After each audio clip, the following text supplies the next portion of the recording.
कडक ऊन आणि अंगाची लाही लाही करणारा उखाडा, यामुळे सर्वसामान्य माणसाला उन्हाचा त्रास होतो, तसा तो देवाला देखील होतो। कॉमस्कोर नुसार आता isakal.com आहे देशातील नंबर 1 ची मराठी न्यूज वेबसाईट। प्रत्येक अपडेटसाठी isakal.com ला नक्की भेट द्या।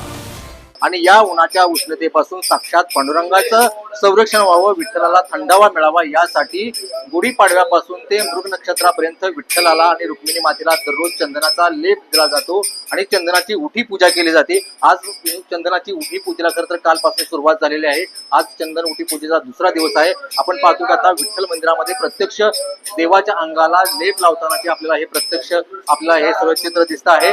सध्या चंदन उठी पूजेसाठी भाविक देखील मंदिरामध्ये आलेले आहे आणि ही विठ्ठलाची चंदन उठी पूजा या ठिकाणी सुरू झालेली आहे। दरवर्षी उन्हाळ्यामध्ये चैत्र गुढीपाडव्यापासून ते मृग नक्षत्रापर्यंत ही खरं तर चंदनाची उठी पूजा केली जाते।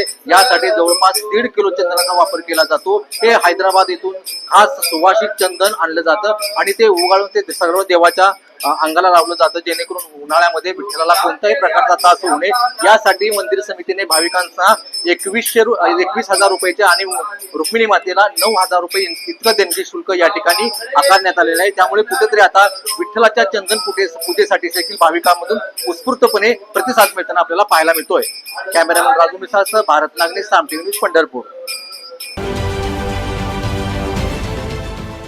देश विदेशातील प्रत्येक घडामोडींचे लाईव्ह अपडेट मिळवण्यासाठी आता साम टीव्हीच्या सर्व सोशल मीडिया प्लॅटफॉर्मला लाईक, फॉलो आणि सबस्क्राईब करा।